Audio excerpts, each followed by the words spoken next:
स्वस्ति श्रीमन्महागणाधिपतये नमः। अथ निर्जला एकादशी व्रत कथा।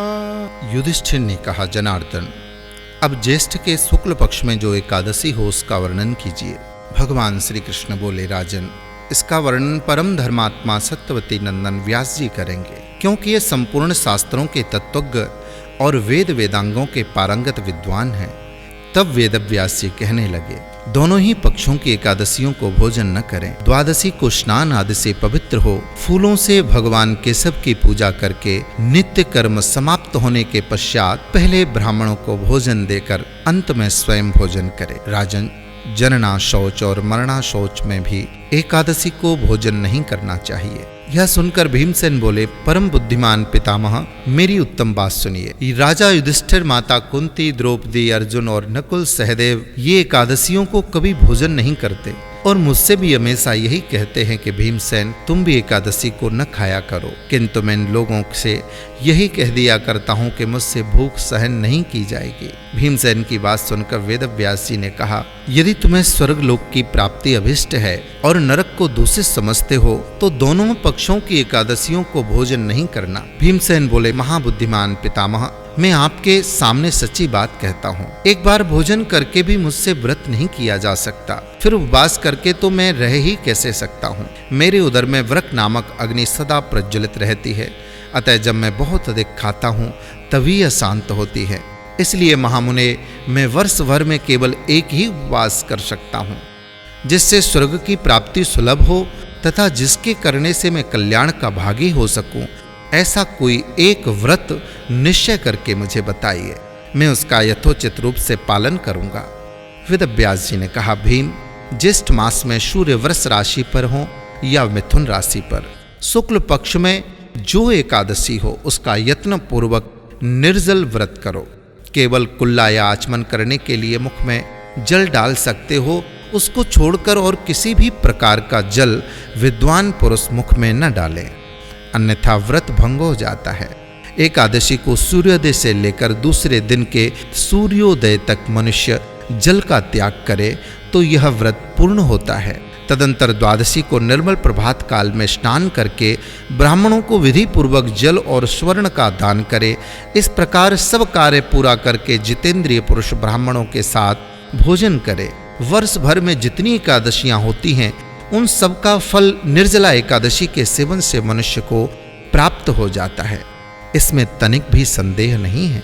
शंख चक्र और गदा धारण करने वाले भगवान केशव ने मुझसे कहा था कि यदि मानव सबको छोड़कर एकमात्र मेरी शरण में आ जाए और एकादशी को निराहार रहे तो वह सब पापों से छूट जाता है।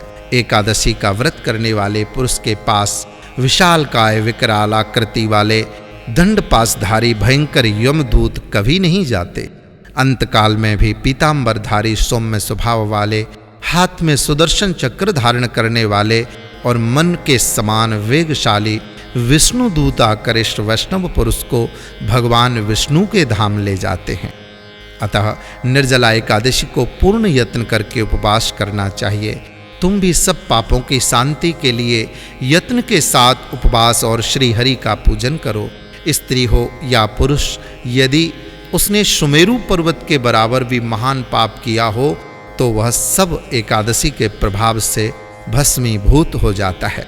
जो मनुष्य उस दिन जल के नियम का पालन करता है वह पुण्य का भागी होता है। उसे एक एक प्रहर में कोटि कोटि स्वर्ण मुद्रा दान करने का फल प्राप्त होता है। मनुष्य निर्जला एकादशी के दिन स्नान, दान, जप, होम आदि जो कुछ भी करता है वह सब अक्षय होता है।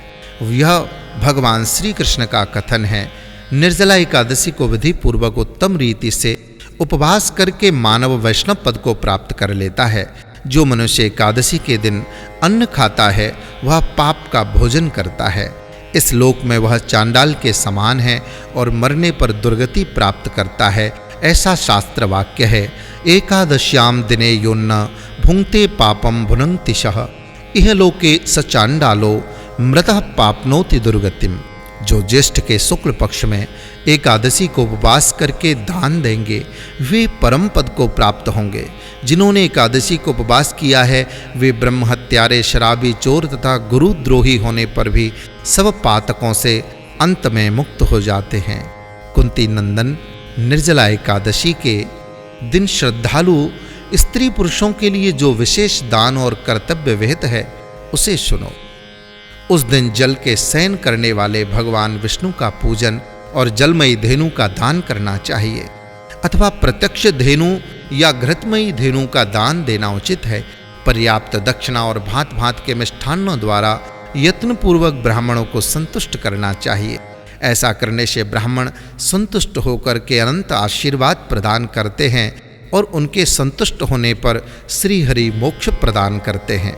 जिन्होंने शम, दम और दान में प्रवृत्त हो श्री हरि की पूजा और रात्रि में जागरण करते हुए इस निर्जला एकादशी का व्रत किया है, उन्होंने अपने साथ ही बीती हुई 100 पीढ़ियों को और आने वाली 100 पीढ़ियों को भगवान वासुदेव के परम धाम में पहुंचा दिया है। निर्जला एकादशी के दिन अन्न, वस्त्र, गौ जल, सैया, सुंदर आसन, कमंडलू तथा छाता दान करना चाहिए। जो श्रेष्ठ एवं सुपात्र ब्राह्मणों को चरण पादुका दान करता है वह सोने के विमान पर बैठकर स्वर्ग लोक में प्रतिष्ठित होता है। जो इस एकादशी की महिमा को भक्ति पूर्वक सुनता तथा जो भक्ति पूर्वक उसका वर्णन करता है वे दोनों ही स्वर्ग लोक में जाते हैं।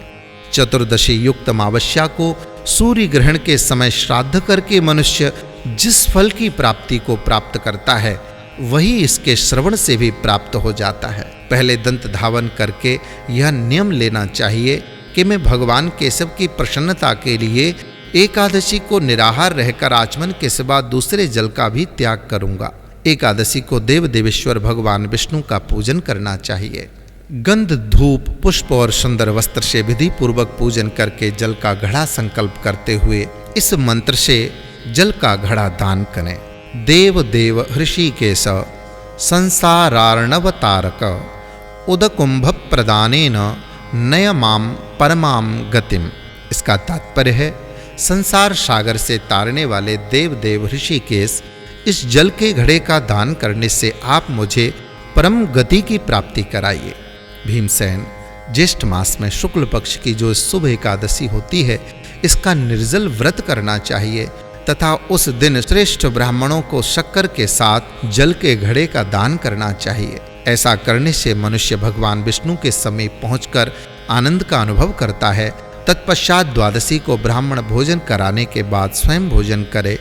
जो इस प्रकार पूर्ण रूप से पापनाशिनी एकादशी का व्रत करता है वह सब पापों से मुक्त हो अनामय पद को प्राप्त होता है। यह सुनकर भीमसेन भी शुभ एकादशी का व्रत आरंभ कर देते हैं और तब से ही इस लोक में इसे निर्जला एकादशी कहा जाता है और समस्त एकादशियों में इसलिए ये एकादशी बड़ी ही महत्वपूर्ण है।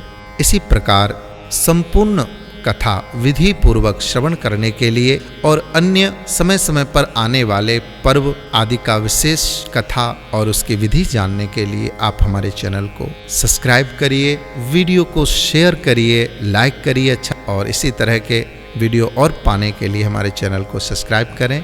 जय श्री राधे, जय श्री कृष्णा।